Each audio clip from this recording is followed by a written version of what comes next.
Hi there.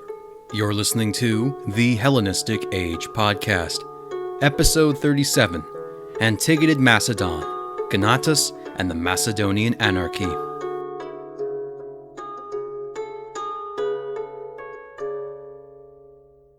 It's rather ironic that the conquest of the Persian Empire by the Macedonian king Alexander the Great ultimately led to nothing but chaos for his homeland. The Argead house that had dominated the Macedonian throne for centuries would become extinct only 15 years after Alexander's death, while Macedon herself would be thrown into civil wars and invasions by would-be kings and aggressive barbarians for almost 40. The dynasty that would ultimately take control of the region would be the Antigonids, founded by Antigonus I, but not truly confirmed until his grandson Antigonus II Gonatas, who finally established a degree of control of Macedon in the early 3rd century BC. Though in control of the ancestral heartland of Macedon and the Greek peninsula, and family members were nowhere near as prone to committing acts of parricide as the other dynasties, the Antigonids were the first of the Hellenistic kingdoms to fall thanks to its proximity to the expanding Roman Republic, and were just not on the same power level as the neighboring Seleucids or Ptolemies. But for almost 100 years they remained formidable opponents, and the court of Pella was a center of intellectual patronage, especially under the likes of Antigonus Gennatus, ensuring that Macedon would at least continue as a prosperous and respected kingdom during the Hellenistic period. In this episode, we'll be focusing on the early career of Antigonus Gennatus, along with a revisit with Antigonus the One-Eyed and Demetrius Poliorcetes. Just for clarification, I'm not going to cover well-trodden ground, as I have already spent a great deal of time talking about the affairs of Antigonus the One-Eyed and Demetrius Poliorcetes in many episodes. Hell, they were virtually the protagonists in episodes 16 through 18, and were major characters in my episodes on Seleucus I and Ptolemy I Soter, so if I plan to cover certain events, there is an emphasis on the connection with Gennatus. Born in the year 319 in the Greek region of Thessaly, Antigonus Gennatus found himself in tumultuous times. His mother was Phila, a daughter of the former standing regent of Macedon, Antipater, and his father was a young man named Demetrius, the soon-to-be Demetrius I Poliorcetes. We don't know the origins of the nickname Gennatus or what it exactly means. It could be in reference to the area of Gnoi in Thessaly. It could be an affectionate nickname meaning knobbly knees. But either way, it is uncharacteristically casual compared to the epithets of other Hellenistic kings like Theos, Nicator, or Soter. Demetrius' father and Gennatus' grandfather was Antigonus Monopthalmus, who was at this point the most powerful man in the quickly disintegrating empire of Alexander the Great. Antigonus and Demetrius would in time prove to be some of the most talented and ambitious commanders of their day, as coalition after coalition would be formed from 316 to 301 BC to prevent them from reuniting Alexander's empire under their collective banner, and both were declared kings in their own right in 306. Where Gennatus was during this time period is pretty challenging to track, given the lack of our sources, but from what can be interpreted from the surviving accounts is that, unlike his father, Gennatus appears to have been raised away from the military camps for almost the entirety of his childhood and into his early adulthood. He spent a large amount of time with his mother, probably staying at the court of Antigonus in Asia Minor at some point before he returned to Greece to receive an education at Athens, which had become something of a hotspot for the wealthy elite to send their children. This stay at Athens marks the beginning of Antigonus Gennatus' historical reputation as a learned and philosophical ruler, and though the extent of the relationships he had had with famous philosophers such as the Stoic Zeno might be overdrawn a bit, it nevertheless is a theme in our sources, and one we will continue to discuss more about in time. In 301 BC, likely when Gennatus was still in Athens, his grandfather and father were defeated at the decisive Battle of Ipsus, the former killed in combat while the latter fled with about 9,000 soldiers, effectively ending any real possibility of the empire being reunited, and seriously weakening Antigonid power. An interesting point of note is how Gennatus was not present at Ipsus with his kin. Being 18 years of age would normally not deter him from taking the field. After all, he was roughly the same age as Pyrrhus of Epirus and Antiochus I, both of whom participated in the battle, and Demetrius Poliorcetes himself fought in combat at 17 years of age. There isn't much to speculate on in terms of the motives behind either Phila or Demetrius in not having their son take part in the fighting. But for the rest of his career, Gonatas, while not averse to battle and a somewhat competent commander, was just not of the same mold as Antigonus or Demetrius, neither in terms of talent nor in terms of warlike spirit. Interestingly, he also appears to not have inherited his father's famously handsome features either, and was considered rather unattractive and had a snub nose. Poor guy. The defeat of the Antigonids at Ipsus put an end to Gonatas' study in Athens, partially because Demetrius had incited resentment among certain groups in Athens, and they probably didn't want to be held responsible for keeping the son of one of the most hunted men in the world within their city gates. Antigonus was either kicked out or left on his own initiative before the city became too dangerous. It is from there he very likely joined his father, who had fled with a small army to Corinth, one of the few loyal cities remaining in the Greek mainland. The other powers who carved up the former Antigonid Empire had already begun to turn on each other, and the questions of security had prompted several of them to engage in marriage alliances. As a testament to the level of power he still wielded, Demetrius was part of this process, having his daughter Stratonice initially be wed to Seleucus I in 298, before she was passed to Seleucus' son Antiochus. Another daughter of Ptolemy named Ptolemais was betrothed to Demetrius in 295, and together they would have a child known as Demetrius the Fair, who we will talk much more about in later episodes regarding Ptolemy III and Antigonus Doson. But to prevent you all from being confused, I have included the family tree for the Antigonid dynasty on my website and in the show notes for this episode, so please check it out. The early years of the 290s were spent reasserting Antigonid control over their former Aegean strongholds in southern Asia Minor and especially Greece, as King Cassander of Macedon had taken advantage of the distraction at Ipsus and pushed further south in the peninsula. Athens suffered a particularly nasty bout of turmoil, thanks to a pro-Antipatrid tyrant named Lachares, and a subsequent siege by Demetrius lasting from 295 to 294 led to the recapture of the city by the Antigonids. We can only assume that Antigonus was tagging along with his father during this time, learning the art of war and how to rule as a king, albeit a king without a throne to call his own.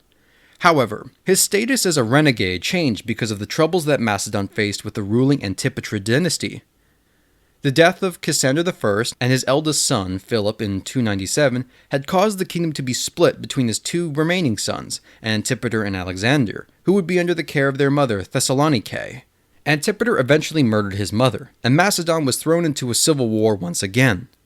In 295, Demetrius was called in by Alexander to help drive out Antipater, but was rebuffed when a better offer of assistance came from our good friend Pyrrhus of Epirus.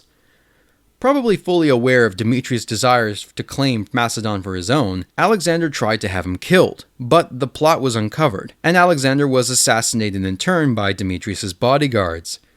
The Antigonids, for the first time in almost 20 years of monumental effort, had finally found themselves on the throne of Macedon, ironically without any sort of great expeditionary force or grand master plan. The father-son pair would once again be separated, Demetrius preferring to campaign outside of Macedon, while Antigonus himself returned to Athens. We have little information on this arrangement, but there is evidence that Antigonus was pushing policies on the Athenian magistracies and trying to curry favor with the leading members, with moderate success. Demetrius' wars in Greece had earned the ire of his Macedonian and Greek subjects alike, and especially when father and son were faced with the new kid on the block, Pyrrhus of Epirus. Pyrrhus was a former retainer in the Antigonid camp, but had been shipped off to Egypt at the court of Ptolemy I by Demetrius to serve as a political hostage shortly after the Battle of Ipsus. Pyrrhus had returned with the backing of Ptolemaic wealth to reclaim his kingdom, and proved to be a worthy successor to the likes of Alexander the Great in terms of bravery and tactical prowess. Pyrrhus had sought to create an empire outside of the boundaries of Epirus, and frequently undermined Antigonid interest in order to do just that, especially after the marriage alliance between Pyrrhus' sister and Demetrius crumbled with her death, and Demetrius subsequently seduced Pyrrhus' wife Lanassa with a better offer. The two clashed intermittently, Antigonus remaining largely out of the picture during this time. But during this period, around 293 BC, Thebes would revolt, and force both father and son to be present for a siege operation to retake the city. For the first time, Antigonus would hold independent power after word of an incursion by Pyrrhus drew Demetrius away from the siege, and the capture of Thebes would be left to Antigonus as his father would deal with the Epirots, but Demetrius would quickly return to oversee the final stage. It's remarkable that despite the ruthlessness, hot-headedness, and ambitions of men like Antigonus Monopthalmus and Demetrius Poliorcetes, it must be said that for a royal family in the ancient world, they managed to remain a strong unified front for 4 generations of fathers and sons. After all the murders, executions, and plots in the families of the Ptolemies, Seleucids, and Lysimachus, it's quite refreshing, and even a bit touching to see such cordial relations from Antigonus I to Demetrius II. According to Plutarch, Gonatas directly challenged his father's authority during the siege of Thebes, as Demetrius threw man after man at the defenses of the Boeotians with little gains to be made. Antigonus appealed on behalf of the soldiers, protesting against the waste of human life, while Demetrius snapped back, quote, "Why do you trouble yourself about that? Do you have to find rations for the dead?" But the elder Antigonid seemed to take heed of his son's pleas for mercy when Thebes was finally captured, executing only about 13 ringleaders and leaving the rest of the Boeotians untouched, especially lenient when you consider that Demetrius himself nearly died in the siege due to a catapult wound in his neck. What makes this anecdote even stranger is that since for the entirety of Antigonus's life, both father and son were almost complete strangers to one another, the former being constantly at war in either the Aegean, Levant, or Mesopotamia, and the latter staying with his mother or Athenian tutors. But there seems to be no indication that Demetrius ever considered Gonatas anything but his successor, and for Demetrius to place that much trust in Antigonus says a lot about the nature of the Antigonid family compared to the rest of the Hellenistic world. Sorry for this tangent, I just think it's such a unique dynamic that isn't often seen on the show. By the early 280s, it appears that the ambition of Demetrius couldn't be sated with just the Macedonian kingship. It is during this time he had begun to gather a vast army and fleet to plan a great invasion of Asia, attempting to accomplish what he and his father had failed at Ipsus a decade prior. Antigonus was not meant to join on this expedition, and instead was responsible for handling the affairs in Greece while his father was gone, something that was probably for the best given the eventual outcome of the expedition.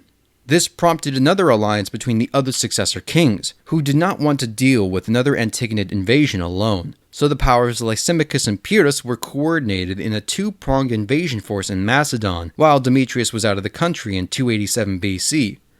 The army of Demetrius revolted, and the Macedonians at home declared that the Antigonids were no longer welcome as kings, while Gonatas' mother Phila is said to have committed suicide out of fear. Despite the horrific turn of events, this did not seem to deter Demetrius from invading Asia, and he pushed forward, gathering troops from across Greece and even besieging Athens in the meantime, who had refused to side with them.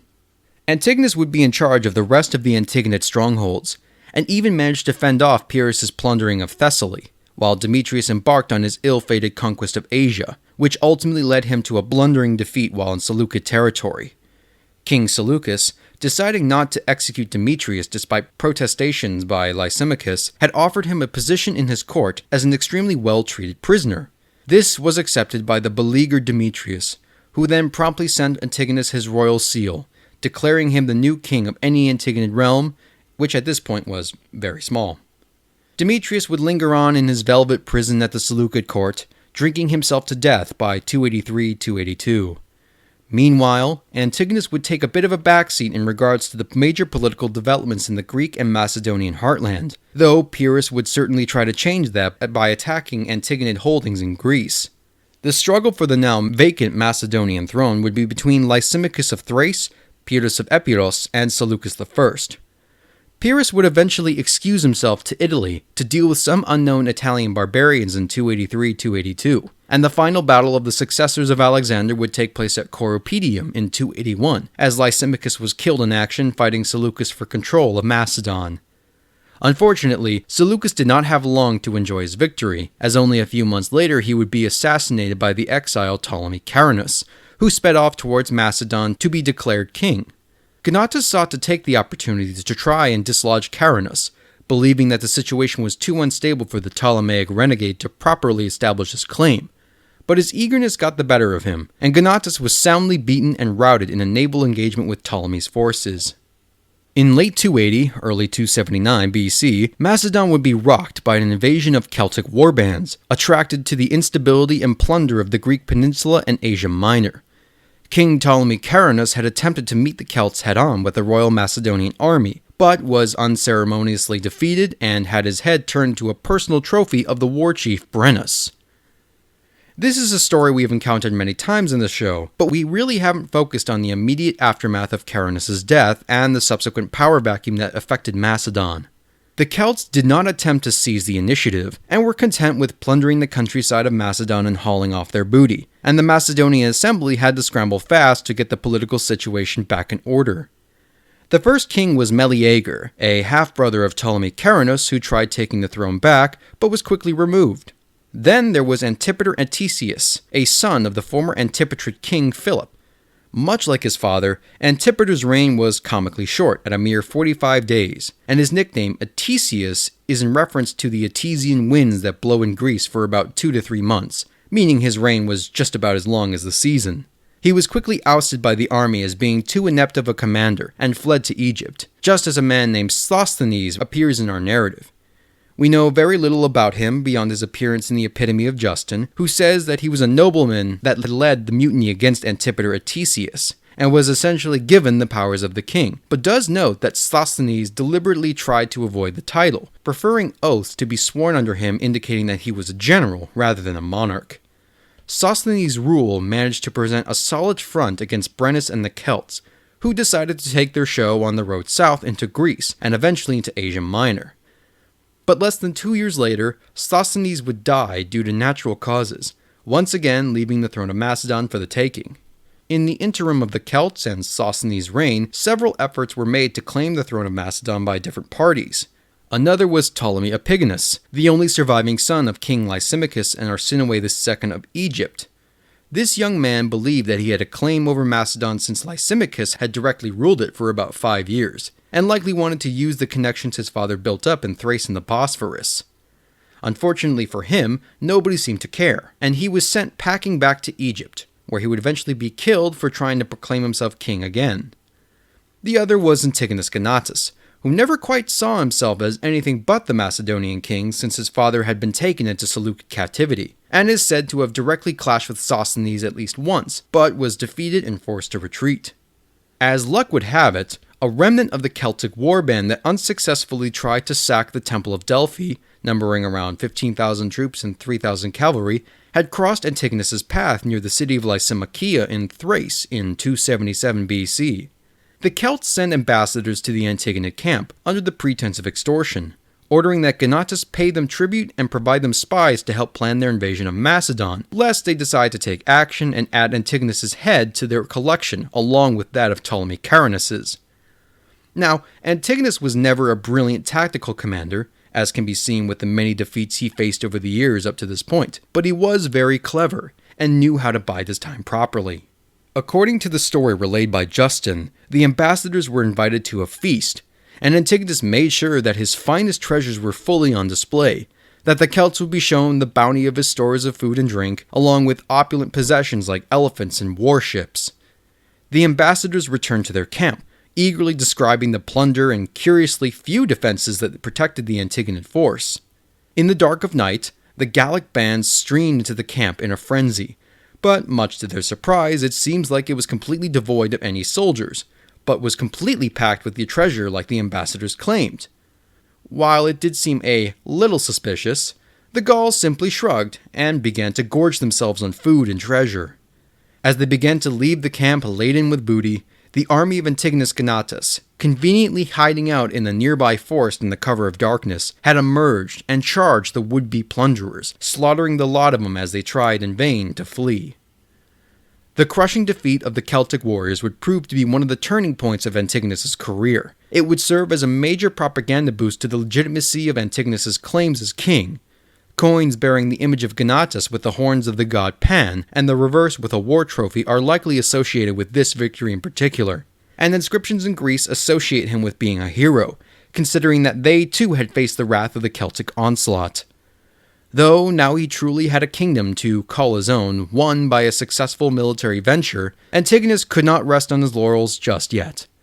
Over the seas, an old enemy was returning that could spell the end of the Antigonid line, once and for all.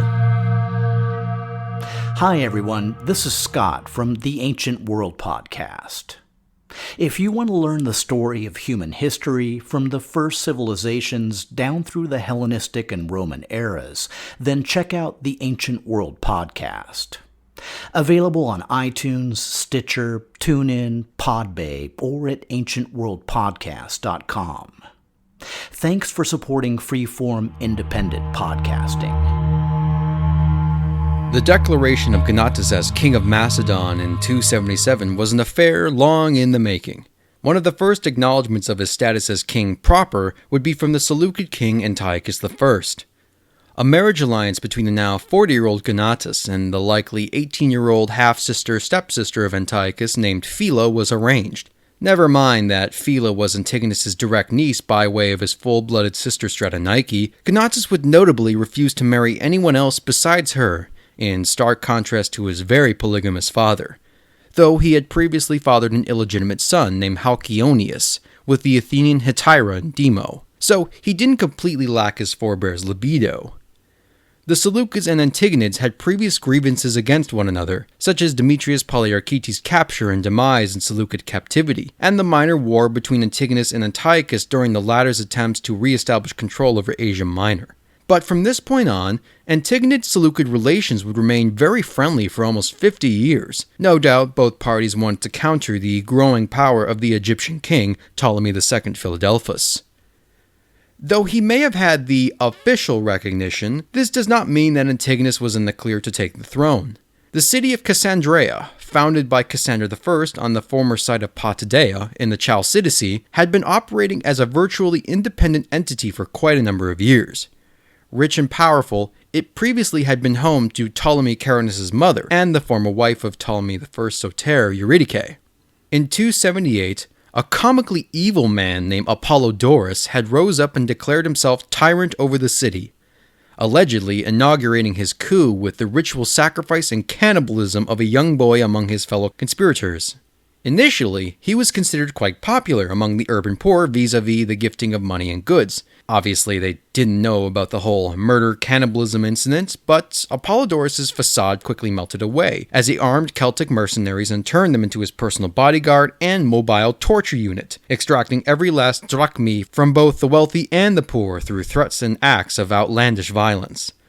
This may seem far-fetched, like someone had a grudge against Apollodorus, but his reputation for villainy was so well known by multiple authors that he became a black standard in measuring a tyrant's cruelty. This seems like a justified reason to invade, but apparently Apollodorus had allied with the Spartans, and the wealth and ideal position of the city was just icing on the cake as to why Gonatas needed to take it. For 10 months, from 277 to 276 BC, Cassandreia held in a brutal siege, resisting Antigonus' efforts to breach the walls. Polyaenus recounts another one of Antigonus' unorthodox tactics, involving the use of an allied pirate named Amenias, who was to act as a go-between to discuss terms of peace while the king packed up his siege equipment in a faint effort to retreat. When the tyrant and his Celtic troops were properly drunk with gifts of wine and food, the Macedonians secretly brought out siege ladders to scale the now carelessly undermanned walls, and the city was taken with little effort. No word on what happened to Apollodorus, but we can reasonably assume he did not survive the change in management. An interim of 2 years had allowed King Antigonus Gennatus to consolidate his newly secured Macedonian interests, and also spend quality time with his newly secured wife Phila, who would soon give birth to a son named Demetrius in 275 BC, later known as Demetrius II Autolycus. Unfortunately, Antigonus couldn't be left well enough alone in his rule of Macedon, because who else decides to show up but Pyrrhus of Epirus? Pyrrhus' misadventures in Italy and Sicily had done nothing to deter him from seeking a kingdom beyond the borders of Epiros, and once again he sought to push towards the Macedonian throne. In 274, Western Macedon was invaded by Pyrrhus as a way to plunder and collect enough money to build up a new army. At one point, Pyrrhus managed to corner Antigonus in a narrow pass, and overwhelmed a much larger Macedonian force. This defeat had damaged Gonatas' reputation among the Macedonian military men, who considered Pyrrhus a more valiant and military-minded warrior than their more reserved king, and a number of them actually went over to Pyrrhus' side. This might have been the end for Antigonid rule over Macedon, but one major error that would alienate many of the Macedonians under Pyrrhus' kingship. Among the Pyrrhus' ranks were a group of Celts. While not itself a major faux pas, as Antigonus himself used Gallic mercenaries who fought bravely for the former Macedonian king, but they had been running amok in search of treasure to steal. Even more foolishly, Pyrrhus seemed to passively accept the plundering of the royal tombs of Agae at modern Vergina by those same Celts, desecrating the memory of the Argead family and bringing flashbacks to the major defeats by the likes of Brennus some 8 years earlier. Antigonus had fled Macedon in the wake of his defeat and had returned to his military bases in the Peloponnese, once again forced to abandon his throne in the eyes of his subjects, leading the rather cynical Bion of Borysthenes to call him a coward, while Pyrrhus remained a grave robber. But Antigonus' retreat compelled Pyrrhus to strike by way of an invasion of Sparta in 272, egged on by his scurrilous advisor Cleonymus, a disgraced member of the Agiad royal line seeking to get back into Sparta. The invasion would have been a short affair, after which Pyrrhus could finally turn his attention to snuffing out the last of the Antigonid line. But besieging Sparta proved to be anything but easy, as the entire populace, including women and children, had rallied to her defense. Antigonus, in the meanwhile, bid his time, somehow reclaiming his title in Macedon during Pyrrhus' campaign in Sparta, and proceeded with an army to deal with the interloping Epirot king. Pyrrhus was eventually forced to abandon his siege, and headed to the city of Argos, where both he and Antigonus were called to arbitrate a dispute, only to find that Gonatas had come prepared by sieging the advantageous ground. Plutarch recounts a wonderful little nugget that reveals each king's style of rule and personality by having the warlike Pyrrhus confront Antigonus and demand a trial by combat to determine the right to rule Macedon. Gonatas refused, claiming, quote, "Generalship is a matter not of force of arms, but of timing, and if you were weary of life, you can find many ways to die." End quote. This standoff on their front step had understandably made several of the Argive citizens anxious, no longer wanting to be caught in the middle of a dynastic feud, and they begged both parties to make a peace and be on their way. Antigonus agreed, and even volunteered to leave his bastard son Halcyonius as a guarantee of his word, though it is very likely he could have been a way to have a loyal representative in the city in case Pyrrhus reneged on his word, which he soon did. Pyrrhus attempted to take Argos in a nighttime attack that resulted in street fighting between the Argives and the Pyrrhic army, and the incorrigible Epirot would unceremoniously be nailed in the temple by a roof tile hurled by an old woman in defense of her son, rendered unconscious, and summarily beheaded by a local soldier. Halcyonius took the head of Pyrrhus and threw it at the feet of Antigonus Gennatus, who recognized it immediately and was angered by his son's lack of respect for the dead. Gathering the head and the body, he gave Pyrrhus a magnificent funeral and cremation worthy of a king, all the while weeping, dwelling upon the fates and fortunes of his grandfather Antigonus Monopthalmus and his father Demetrius Poliorcetes that Pyrrhus reminded him of so much. The death of Pyrrhus would mark the end of any true challenge to Antigonus Gennatus' claim as king of Macedon. While other threats would inevitably arise, most notably the conflicts and rebellions that would emerge in resistance to Antigonid rule in Greece, no other challenger to the Macedonian throne would emerge as had plagued the first 30 years of civil war had rocked the kingdom. A measure of peace and prosperity would return as Gonatas proved himself to be an able and fair administrator, ensuring that only the Antigonid dynasty would rule for the next 100 years. However, the question of Greece's willingness to submit to the Macedonian yoke had yet to be answered, and was a perennial issue for the Antigonid dynasty up to this point, and will continue to be a major bone of contention. This is where we will leave our narrative, and in the next episode, we will look at the court life of Antigonus Gennatus, his many interactions with poets and philosophers, and ultimately conclude his reign with the coverage of the Charmanidian War and the rise of Aratus of Sicyon. I hope everyone had a great holiday season and a happy New Year's. It's good to be back to our original program, and since we are once again delving into a dynasty, I encourage you to check out my website at www.hellenisticagepodcast.wordpress.com, or the show notes linked in the podcast description to find the family tree for the Antigonids, along with my sources used for this episode. If you're interested in supporting the show, consider donating on my Ko-fi page or by leaving a review on the platform of your choice. And if you have any comments, criticisms, or just want to drop a line, feel free to email me at hellenisticagepodcast@gmail.com or by hitting me up on any of the social media accounts that I run, such as Facebook, Twitter, and Instagram. All of these links will be provided in the show notes, so until next time, you've been listening to the Hellenistic Age Podcast.